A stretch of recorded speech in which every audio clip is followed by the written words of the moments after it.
Assalamu alaikum, students. Hope you all are fine. This is the second part of 37th lecture, 37th collectively और वैसे online lecture के जो हमने आपको देने थे उसके फर्स्ट लेक्चर का सेकंड पार्ट है।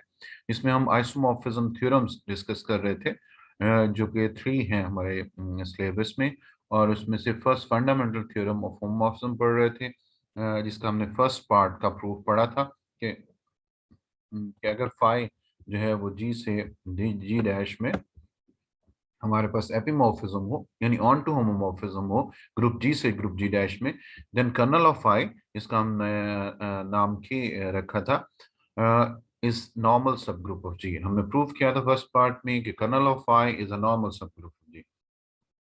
सेकेंड पार्ट में हम इसका पहले बी पार्ट करते हैं और फिर सी की तरफ जाएंगे। द फैक्टर ग्रुप हम प्रूव करना चाहते हैं, जैसे कि हम जानते हैं कि हर नॉर्मल सब ग्रुप से जी अगर ग्रुप हो, एच उसका नॉर्मल सब ग्रुप हो, तो एच ओवर जी उसका फैक्टर ग्रुप या क्वोशंट ग्रुप होता है, जिसको हमने फिजिकल लेक्चर्स में लास्ट लेक्चर्स में पढ़ा था। द फैक्टर ग्रुप, तो यहाँ पे क्योंकि नॉर्मल सब ग्रुप पहले पार्ट में प्रूव कर चुके हैं, तो G over K factor group बनेगा। प्रूव ये करना है कि G over K is isomorphic to G dash, K is kernel of phi. याद रखना है कि यहाँ पे के किस सब ग्रुप का सिंबल है, कर्नल ऑफ फाई का, जिसको हम पहले प्रूव कर चुके हैं कि नॉर्मल सब ग्रुप है जी का। तो G over K factor group is isomorphic to G dash, ये प्रूव करना है। यानी हमने जी ओवर के सब ग्रुप से जी डैश में एक मैपिंग देनी है जो कि हमारे पास आइसोमॉर्फिज्म की कंडीशन पूरी करती हो। यानी आइसोमॉर्फिज्म में क्या होता है, बाइसेक्टिव होमोमॉर्फिज्म, वो वन वन हो, ऑन टू हो, वेल डिफाइंड हो, वन वन हो, ऑन टू हो, और होमोमॉर्फिज्म की कंडीशन पूरी करती हो। तो इसके लिए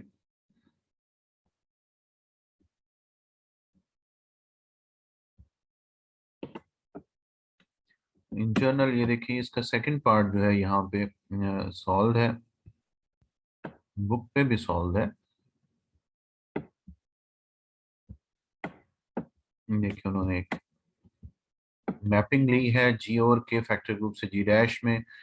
उसको क्योंकि हम जानते हैं जी ओवर के एलिमेंट्स कैसे होते हैं, कोसेट टाइप के, कि जी का एलिमेंट के से लेफ्ट साइड से मल्टीप्लाई करता है।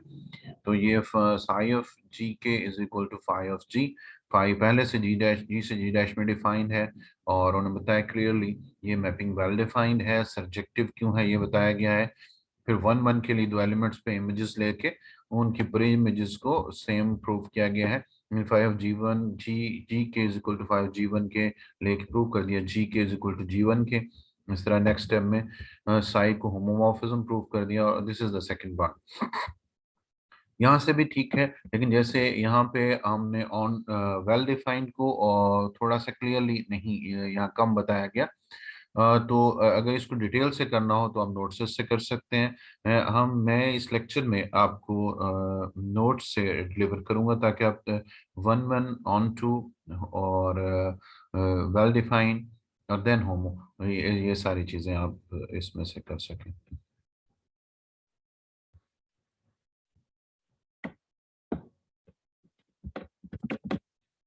अगर नोट्स में जाएं तो स्टूडेंट्स, ये है इसका सेकंड पार्ट। तो सेकंड पार्ट में अगर आप जज करें, तो ये हमने प्रूव करना है कि वहां पे हमने के नीचे रखा है या कर्नल ऑफ फाई, क्योंकि कर्नल ऑफ फाई को फर्स्ट पार्ट में या स्टार्ट में हमने के कह दिया है। तो अगर आप के रखते हैं या कर्नल ऑफ फाई नीचे रखते हैं, एक ही मीनिंग है इनके। To prove this, we define a mapping psi from G over K and G over kernel of phi to G dash as follows. We put K kernel of phi, then for each GK, यानी कि left coset, इसके elements कैसे हैं, coset type के। यानी एक element लेंगे G1 K, G2 के, G3 के, इस तरह के एलिमेंट्स होंगे G over K. We write psi of G K applying, इसके एलिमेंट पे कैसे करते हैं, is equal to phi of G. Phi पहले से मैपिंग है जी से जी डैश में, for all G belongs to G. तो इस तरह से कोई कंडीशन बनती है। ये जी ओवर के एक सब ग्रुप है, फैक्टर ग्रुप है। जी डैश हमारे पास एक ग्रुप है, जी एक दूसरा ग्रुप है, और फाई जी से जी डैश में मैपिंग है। तो साई एक्चुअली जी ओवर के से जी डैश में मैपिंग है, यानी यहाँ से यहाँ पे जी और के से जी डैश में, और जी के टाइप के एलिमेंट्स पे जब साई को अप्लाई करते हैं तो वो इस एलिमेंट पे जो फाई का आंसर है वो अप्लाई करता है, क्योंकि फाई जी से जी डैश में है। तो Sai of G K is equal to phi of G, mean phi of G पहले ही हमें पता होगा, जो भी आंसर होगा वो हमारा आंसर होगा साई ऑफ जी के का। तो साई ऑफ जी के को, साई को वेल डिफाइंड प्रूफ करने के लिए हम क्या करते हैं, उसकी डोमेन से दो एलिमेंट लेते हैं और उनको हम सपोज करते हैं कि ये दो एलिमेंट आपस में इक्वल है। G1 K G2 K are any two elements of quotient group G over K. इस मैपिंग को प्रूव करना वेल डिफाइंड। यहाँ से दो एलिमेंट्स लेंगे, उनको इक्वल रखेंगे और इनकी इमेजेस को इक्वल प्रूव करेंगे। This is the criteria of well defined. यहाँ से दो एलिमेंट लिए, उन्हें इक्वल रखा, G1 के इक्वल टू G2 के, और यहाँ पे G2 इधर आके G2 इनवर्स से दोनों तरफ से मल्टीप्लाई कर दिया, तो G2 इनवर्स G1 के इक्वल आ गया के। और यहाँ पे हम प्रॉपर्टी यूज करते हैं कि अगर ए एक्स एच एच बराबर हो एच के, तो एक्स बिलोंग करता होता है एच से, एच सब ग्रुप हो और एच के साथ किसी एलिमेंट का कोसेंट बनाया जाए तो वो एलिमेंट बिलोंग करता होता है सेट को। यानी एक्स एच अगर एच के इक्वल हो तो एक्स बिलोंग करता है एच को, इफ एंड ओनली इफ के साथ है। अगर एक्स एच को बिलोंग करे तो एक्स एच एच के इक्वल होता है, अगर एक्स एच एच के इक्वल हो तो एक्स एच को बिलोंग करता है। यहाँ इफ एंड ओनली इफ है दरम्यान में। लेकिन यह है कि जब एच सब ग्रुप हो, यहाँ पे क्योंकि G2 इनवर्स G1 के इक्वल आ रहा है के, तो इसका मतलब है ये कि एलिमेंट है G का, जिसको ए के से मल्टीप्लाई करें तो के इक्वल आ रहा है। इसका मतलब है G2 इनवर्स G1 बिलोंग कर जाएगा के से।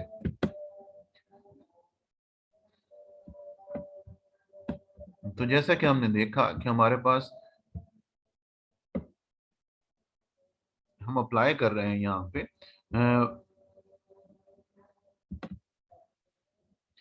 यहाँ पे G2 इनवर्स G1 जो है वो बिलोंग कर गया हमारे पास के को।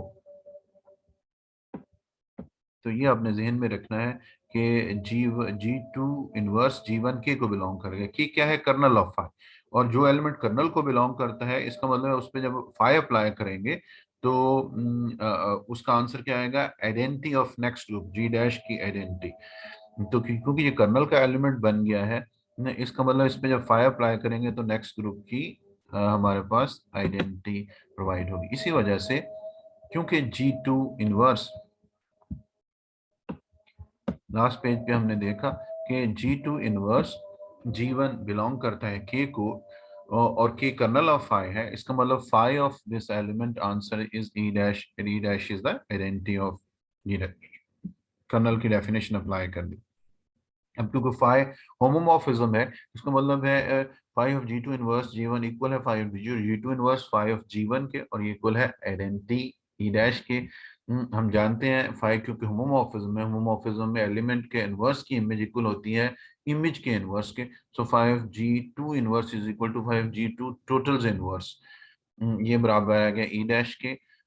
यहाँ पे अगर आप देखें तो इधर दोनों तरफ अगर हम इधर भी फाई ऑफ G2 से और इधर भी फाई ऑफ G2 से मल्टीप्लाई कर दें तो फाई ऑफ G2 अपनी आइडेंटिटी से मल्टीप्लाई होकर चेंज नहीं होगा, ये आ गया। और फाई ऑफ G1 यानी फाई ऑफ G2 से इधर भी मल्टीप्लाई कर दें इधर भी,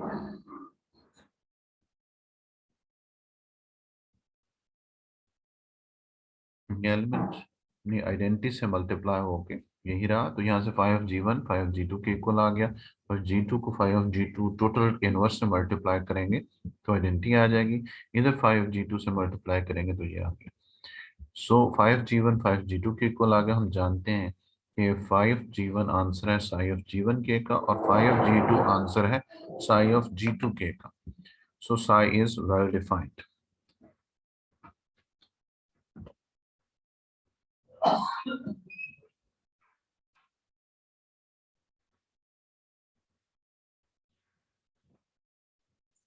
और इसका सेकंड में हमने प्रूव करना था psi is on to, since phi is on to homo, क्योंकि हमारे पास फाई जो है वो ऑन टू होमो है from G to G dash से, ये हम हमारी बेसिक कंडीशन थी थ्योरम की।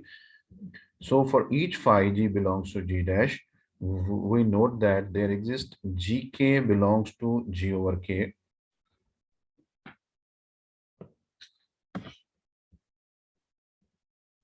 सच that psi of G K is equal to phi of G, यानी कि हमारे पास हर जी डैश के एलिमेंट के लिए हमारे पास, क्योंकि फाई जी से डी डैश में ऑन टू है, तो एक जी होगा हमारे पास जी से, कि फाई ऑफ जी जो है वो जी डैश का एलिमेंट फाई ऑफ जी बना देगा। इस तरह मतलब है हर फाई ऑफ जी जो कि जी डैश को बिलोंग करता है उसके लिए एक जी के कोसेट पड़ा है G over K factor group में, psi of G K is equal to five G, so psi is on टू। इस तरह जब हम वन वन करते हैं तो साई इज वन वन, यानी बेसिकली हम ये कहना चाहते हैं कि साई इसलिए हमारे पास ऑन टू है क्योंकि फाई हमारे पास ऑन टू है। साइज वन वन, और वन वन के क्राइटेरिया में आप दो एलिमेंट्स डोमेन से लेते हैं, यानी साई फंक्शन है जी ओवर के से जी डैश में, तो दो एलिमेंट लेते हैं, उन पे इमेजेस सेम लेते हैं और उनकी प्री इमेजेस को सेम प्रूव करते हैं। ये हमने दो एलिमेंट पिक किए, उन पे दो इमेजेस को सेम लिया, डेफिनेशन साई की अप्लाई कर दी, आ गया five G one is equal to five G two. और यहाँ पे देखें phi of G two inverse से हमने इधर भी मल्टीप्लाई कर दिया और इधर भी मल्टीप्लाई कर दिया, इधर प्री मल्टीप्लाई कर दिया दोनों साइड्स में फाइव जी टू इनवर्स से, तो इधर ई डैश आइडेंटिटी आ गई और ये दो एलिमेंट मल्टीप्लाई हो रहे हैं। हम जानते हैं कि एलिमेंट की इमेज का इनवर्स इक्वल होता है एलिमेंट के इनवर्स की इमेज के, तो यहाँ से जी टू इनवर्स इनवर्स नीचे आ गया, फाइव के अंदर जी टू का इनवर्स बन गया, और ये five G two inverse phi G one belong कर गया is equal to E dash phi, क्योंकि होमो है तो G two inverse G one phi of G two inverse G one is equal to identity, this shows G two inverse G one belongs to K. इस और अब देखिए अभी सी जो last में हमने प्रॉपर्टी यूज की थी कि X H equal to H हो, एक्स बिलोंग करता है एच से, रिवर्स भी थी, अगर एक्स एच एच के इक्वल हो तो एक्स बिलोंग करता है एच से, अगर एक्स बिलोंग करे एच से एक्स एच एच के इक्वल होता है। तो यहाँ देखें क्योंकि हमारे पास G two inverse G one K को कर्नल को बिलोंग कर रहा है, तो इसका मतलब है इस एलिमेंट के साथ के का कोसेट बनाएंगे तो वही रहेगा। ये हमारे पास जी टू के साथ लेफ्ट पे भी मल्टीप्लाई कर देते हैं और राइट पे भी, तो यहाँ से G one K is equal to G two K आ गया।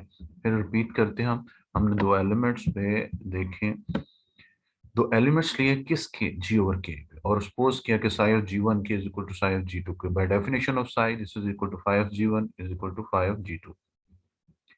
फिर हमने phi of G two inverse से प्री मल्टीप्लाई कर दिया और इधर आइडेंटिटी आ गई, इधर phi G two inverse phi G one से मल्टीप्लाई हो गया। फिर हमने होमो की कंडीशन यूज की कि अगर होमोमॉर्फिज्म में एलिमेंट की इमेज का इनवर्स इक्वल होता है एलिमेंट के इनवर्स की इमेज के, तो इनवर्स यहाँ से यहाँ पे शिफ्ट हो गया होमो की वजह से। इस प्रोडक्ट को लिख सकते हैं five G two inverse G one is equal to E dash, और क्योंकि ये जी का एक एलिमेंट है जिसपे ई डैश आ रहा है अंडर फाइव, ऐसे तमाम एलिमेंट किसके एलिमेंट होते हैं कर्नल के, जिस वजह से G two inverse G one belong कर गया के को। और एक एलिमेंट एक हमारे पास सब ग्रुप में हो तो उसका उसी के साथ कोसेट बनाया जाए तो उसी के इक्वल आता है, और यहाँ से हमने जी टू के साथ इधर भी मल्टीप्लाई कर दिया और इधर भी, इधर आइडेंटिटी प्रोड्यूस होगी और G one K is equal to G two K आगे, हेंस साइज वन वन। तो ये था स्टूडेंट इसका वन वन। हमने सबसे पहले प्रूव किया कि मैपिंग जी ओवर के से जी डैश में है जो कि वन वन है और ऑन टू है और वेल डिफाइंड है, और ये इसका प्रूफ है होमो का। दिस इज वेरी सिमिलर, क्योंकि अगर आपको थोड़ी सी इन टर्म्स में प्रैक्टिस हो जाए तो आप इजीली एलिमेंट्स की सही जजमेंट करते हुए इसको अप्लाई कर सकते हैं। let g1 g2 belongs to g so that g1 k g2 k belongs to gk g over k। हम दो एलिमेंट्स लेते हैं, साई मैपिंग है g ओवर k से g डैश में, तो g ओवर k के दो एलिमेंट्स लेते हैं और उनके प्रोडक्ट पे साई अप्लाई करते हैं और प्रूव करेंगे this is equal to the size image of first element multiplied by the size image of second element. ये हमने अप्लाई कर दिया, ये हमने कोसेट्स की मल्टीप्लिकेशन को यूज किया कि ये हम प्रूव करना चाहते हैं। ये देखें इस पे अगर कंसिडर करें तो Sai of G one K G two K equal psi of G one G two K, ये ऐसे क्यों लिखा यहाँ से, क्योंकि हम जानते हैं कि दो को सेट्स को कैसे मल्टीप्लाई किया जाता है। G1 के G2 के is equal to G1 G2 K, जैसे AH multiplied by BH is equal to ABH। तो ये हमारे पास देखें। अब साई की डेफिनेशन अप्लाई कर दी, psi of somethings K is equal to phi of something. तो ये 5G1 G2 आ गया। फाई हम पहले से जानते हैं होमो है, so this is equal to 5G1 5G2। this is the value of psi G1 k, this is the value of psi of G2 k by the definition of psi। so psi of G1 k G2 k is equal to psi of G1 k psi of G2 k, and psi is homomorphism। Therefore, by 1, 2, 3, and 4, we see that psi is isomorphism from G over K to G dash। So psi is isomorphic to uh, psi is the isomorphism, और G over K G dash के isomorphic होंगे, क्योंकि अगर कोई दो groups हो उनके दरमियान isomorphism हम एक डिफाइन करवा दें, एक ऐसी मैपिंग हो जो कि आइसोमॉर्फिज्म की कंडीशन पूरी करती हो, तो हम कहते हैं ये दो ग्रुप आपस में आइसोमॉर्फिक है। यहाँ पे साई क्योंकि जी ओवर के से जी डैश में आइसोमॉर्फिज्म है। Isomorphism mean bijective homomorphism. पहले हम प्रूव किया कि हमारी मैपिंग साई वैलिड, फिर हमने बताया कि ऑन टू है, 1 1 है, और फिर बताया कि होमोमॉर्फिज्म है। Sai is bijective homomorphism, so psi is isomorphism from G over K group to G dash group। so G over K is isomorphic to G dash, and ये हमारे पास था स्टूडेंट सेकेंड पार्ट का प्रूफ, जिसमें हमें prove करना था कि quotient group G over K where K is the kernel of phi is isomorphic to G dash, where phi from G to G dash is on to homomorphism। इसी का student third part ये है कि a subgroup H dash in G dash is normal in G dash if and only if its inverse image phi inverse G dash is equal to H is normal in G।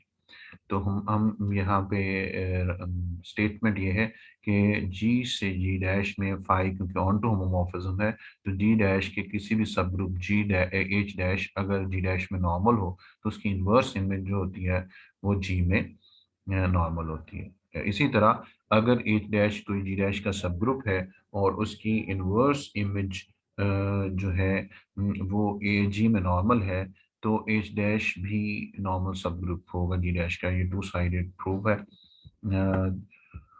तो इस proof का first part देखते हैं। To prove this let H is equal to phi inverse H dash where H dash is normal subgroup of G dash, we show that H is normal in G। हम यहाँ पे देखें H dash को G dash में normal ले रहे हैं और H dash की इनवर्स इमेज को जिसका नाम हमने H रखा है उसको G में नॉर्मल प्रूव करना चाह रहे हैं। यहाँ पे ये जो सिंबल हम यूज कर रहे हैं ये नॉर्मल सब ग्रुप का सिंबल है।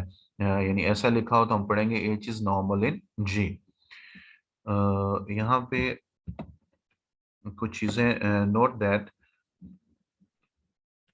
कि कर्नल ऑफ फाई एक सबसेट होगा H का, क्योंकि हम हमारे पास जो भी एलिमेंट आइडेंटिटी में मैप होते हैं, जो भी एलिमेंट आइडेंटिटी पे मैप होते हैं वो कर्नल के एलिमेंट्स होते हैं। इस तरह आइडेंटिटी की इनवर्स इमेज जो होती है वो हमारे पास कर्नल कहलाती है। तो हमारे पास क्योंकि H फाई H डैश की इनवर्स इमेज है, तो H डैश क्योंकि सब ग्रुप है G डैश का, तो H डैश में G डैश की आइडेंटिटी E डैश भी आती होगी। तो H डैश की इनवर्स इमेज का मतलब है H डैश के हर एलिमेंट की इनवर्स इमेजेस। तो क्योंकि E डैश भी H डैश का एलिमेंट होगा, तो E डैश की इनवर्स इमेज बनेगा कर्नल। तो क्योंकि एच के हर एलिमेंट की इनवर्स इमेज मिल के एच बनाती हैं, तो एच डैश के एक एलिमेंट ई डैश की इनवर्स इमेज बनता है कर्नल। तो इसलिए हम कहते हैं कि kernel is a subset of H. Further phi inverse H क्योंकि एच के इक्वल है, तो इसका मतलब है हम पहले डिफाइन करवाते हैं कि एच में कौन से एलिमेंट होंगे। तो एच में those elements H belongs to H, phi of H H dash belongs to H dash, यानी एच के एलिमेंट्स पे जब फाई अप्लाई करेंगे तो एच डैश का एलिमेंट बन जाएगा। तो जाहिर है फिर ही हम कह सकेंगे कि ये हमारे पास phi inverse H dash is equal to H. तो पहले हम प्रूव करते हैं कि ये सब ग्रुप है, यानी पहले हम प्रूव करते हैं कि एच जो है वो सब ग्रुप है जी का। जबकि हम ये सपोज कर रहे हैं कि एच डैश जिसकी इनवर्स इमेज एच है वो नॉर्मल सब ग्रुप है जी डैश का। Let X Y belongs to H, then we must show that X Y inverse belongs to H. तो this is the criteria of subgroup as usual, जैसे हम पहले करते हैं, लेकिन यहाँ पे सिर्फ एलिमेंट्स पिक करने में ख्याल करते हैं कि अब सेट का किस टाइप का दिया हुआ है, किस तरह से एलिमेंट पिक करने हैं। यहाँ से भी दो एलिमेंट्स हमने एज से लिए, तो यहाँ एज के एलिमेंट लेने से मुराद ये है कि ये किसी एज डैश के दो एलिमेंट की इनवर्स इमेजेस है। सो phi of x is equal to x dash belongs to h. Similarly phi of y is equal to y dash belongs to h, यानी ऐसा होगा तो हम phi of inverse x dash यानी h dash के elements की inverse image बनेगी x, और y dash जो कि h dash का एलिमेंट है उसकी इनवर्स इमेज बनेगी y।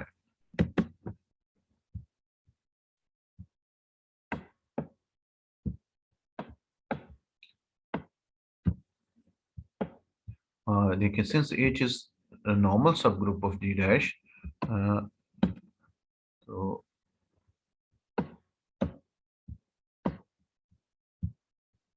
H dash G dash का नॉर्मल सब ग्रुप है। We note that phi X जो कि एक्स डैश है और फाई वाई जो कि वाई डैश है बिलोंग्स टू एच डैश, यानी एच डैश क्योंकि सब ग्रुप है और phi of X phi of Y H dash के एलिमेंट हैं, तो उनका प्रोडक्ट भी एच डैश का एलिमेंट होगा। दिस इम्प्लाइज इनका प्रोडक्ट जो है और क्योंकि एच डैश सब ग्रुप है तो उसके हर दो एलिमेंट अगर लें तो पहला मल्टीप्लाइड बाय दूसरे का इनवर्स भी उसी को बिलोंग करेगा। एच डैश क्योंकि सब ग्रुप है जी डैश का, तो इसका मतलब है फाई ऑफ एक्स और phi of Y inverse belong करेंगे एच डैश को। और फाई क्योंकि होमोमॉर्फिज्म है, इसका मतलब है phi of Y inverse is equal to phi inverse. Thus ये हम बार बार रिपीट कर चुके हैं कि अगर होमोमॉर्फिज्म हो तो एलिमेंट की इनवर्स की इमेज इक्वल होती है एलिमेंट की इमेज के इनवर्स के। सो फाई ऑफ एक्स, ये इसी को हमने यहाँ पे यानी अप्लाई किया, ये है फाई ऑफ एक्स और ये है phi of Y inverse belongs to H, तो इसको हम फाई होमो होने के लिए लिख सकते हैं phi of Y Y in phi of Y inverse, phi of Y total inverse को लिख सकते हैं फाई ऑफ वाई इनवर्स। तो यही स्टेप आगे कंटिन्यू किया गया है, फाई ऑफ एक्स ये आ गया और फाई ऑफ वाई इनवर्स क्योंकि फाई ऑफ वाई इनवर्स के इक्वल है, so phi of X multiplied by phi inverse is belongs to H. Homo की प्रॉपर्टी यूज की तो phi into X Y inverse belong कर गया एच डैश को, और ये क्योंकि एक एलिमेंट पे हम फाई अप्लाई करने से एच डैश में जा रहे हैं, तो जिस एलिमेंट पे हम फाई अप्लाई करके एच डैश में जाएं वो एलिमेंट होगा एच का, यानी अगर phi of X Y dash है तो एक्स एलिमेंट एलिमेंट होगा वाई का इन एक फाई ऑफ एक्स अगर एक्स एक्स डैश है तो एक्स डैश का इनवर्स होगा एक्स, और एक्स एलिमेंट होगा एज का। तो ये क्योंकि एच डैश का एलिमेंट है और एच डैश के हर एलिमेंट की इनवर्स इमेज, इसकी इनवर्स इमेज है अंदर वाला एलिमेंट, तो वो बिलोंग करता है एज को। इस वजह से ये बिलोंग कर गया एज को, दस एच इज अ सब ग्रुप ऑफ जी। पहले पार्ट में हमने प्रूव किया कि एज से कोई से दो एलिमेंट लें तो फर्स्ट उसका first element multiplied by second elements inverse belong करता है एच को, यानी एच इज अ सब ग्रुप ऑफ जी। लेकिन यहाँ ये याद रखना है कि एच का जो भी एलिमेंट लेना है एक्चुअली वो एच डैश के किसी एलिमेंट की इनवर्स इमेज होगा। तो एच डैश के सब ग्रुप होने को और फाई के होमोमॉर्फिज्म होने को और फाई की होमोमॉर्फिज्म की प्रॉपर्टीज को हमने यूज किया और हमने प्रूव किया कि अगर एच जो है वो किसी एच डैश जो कि एच जी डैश का सब ग्रुप है उसकी इनवर्स इमेज हो, तो उस सब ग्रुप की इनवर्स इमेज एच भी जी का सब ग्रुप होती है। नेक्स्ट पार्ट में हम प्रूव करते हैं कि एच जो है वो नॉर्मल सब ग्रुप है जी का, that G belongs to G and H belongs to H, then we show that GH G inverse belongs to H. तो हम शो करना चाहते हैं कि इस टाइप के तमाम elements for every H belongs to H and for every G belongs to G belong करेंगे एच को। तो ये कब एच को बिलोंग करेगा, जब इसकी इमेज एच डैश को बिलोंग करेगी। तो क्योंकि एच पूरा है ही एच डैश की इनवर्स इमेज, तो अगर एक एलिमेंट की इमेज एच डैश में जाएगी तो वो एलिमेंट एच में होगा। देखिए इस प्रॉपर्टी के लिए now consider phi of G H G inverse, तो हम प्रॉपर्टी यूज कर दी, सेपरेट सेपरेट हो गए। और हाँ, ये five G five of H और फाइव ऑफ जी इनवर्स को हम लिख सकते हैं five D G total inverse. हमने होमोमोर्फिज्म की प्रॉपर्टी का यूज किया। Since G belongs to G, five G belongs to G dash, क्योंकि फाइव जी से जी डैश में मैपिंग है, तो अगर जी जी का एलिमेंट होगा तो फाइव जी जी डैश का एलिमेंट होगा। एंड डेफिनेशन ऑफ एच, अगर एच एच एच का एलिमेंट है तो फाइव ऑफ एच जो है वो एच डैश का एलिमेंट होगा। वही नोट दैट, तो ये बन गया एच डैश का एलिमेंट, क्योंकि एच एच का एलिमेंट है तो five of H H dash का एलिमेंट होगा। ये five of G G dash का एलिमेंट होगा और ये भी जी का एलिमेंट होगा। वी नोट दैट, इसका मतलब है ये जी डैश का एलिमेंट है, का इनवर्स है, ये भी जी डैश का एलिमेंट है, ये जी डैश का एलिमेंट का इनवर्स है, और ये एच डैश का एलिमेंट है। और H dash greater H dash normal subgroup है। अगर H dash normal subgroup है तो उसका एलिमेंट अगर दरमियान में रखें और राइट लेफ्ट पे उसके ग्रुप का एलिमेंट रखें और राइट पे उस ग्रुप के उस एलिमेंट का इनवर्स रखें, ये प्रोडक्ट हमेशा उस नॉर्मल सब ग्रुप को बिलोंग करता है। यहाँ पे H dash normal subgroup है जी डैश का, ये एच डैश का एलिमेंट है। ये एच डैश के जो का जो ग्रुप है जी डैश, ये उसका एलिमेंट है और ये उस एलिमेंट का इनवर्स है। एच डैश क्योंकि नॉर्मल सब ग्रुप है इसलिए ये प्रोडक्ट जो है ये बिलोंग कर जाएगा एच डैश को। और ये देखिए यही बताया गया कि ये प्रोडक्ट बिलोंग करके एच डैश को, और ये क्योंकि इसके इक्वल है इसका मतलब five G H G inverse ये बिलोंग करके एच डैश को। और किसी एलिमेंट की इमेज बिलोंग कर जाए एच डैश को तो वो एलिमेंट बिलोंग कर जाता है एच को। इससे हमारे पास शो हुआ कि हमारे पास G H G inverse belong करता है एच को। दरम्यान में थोड़ी सी मजीद डिटेल बताई गई है। For all G belongs to G and H belongs to G, we have proved कि this element belongs to H dash, is that implies this element belongs to H by definition of H. So H is a normal subgroup of G. तो इसमें हमने proof किया कि अगर H और जी और जी dash दो ग्रुप्स हैं और फाइव जी से जी डैश में होमो ऑन टू होमोमॉर्फिज्म है, तो जी डैश में अगर कोई नॉर्मल सब ग्रुप है से एच डैश और फाइव और इनवर्स एच डैश, उस नॉर्मल सब ग्रुप की इनवर्स इमेज जो कि जी में होगी उसका नाम हमने यहाँ पे एच रखा, वो भी नॉर्मल सब ग्रुप होगा जी का। यानी under onto homomorphism G dash के हर नॉर्मल सब ग्रुप की inverse image normal subgroup होगी जी का। इसका कन्वर्स पार्ट भी है कि अगर किसी जी डैश के सब ग्रुप की इनवर्स इमेज जी का नॉर्मल सब ग्रुप हो तो वो सब ग्रुप जी डैश में नॉर्मल होगा। इसको हम इसी लेक्चर के नेक्स्ट पार्ट में करेंगे। Okay, take care.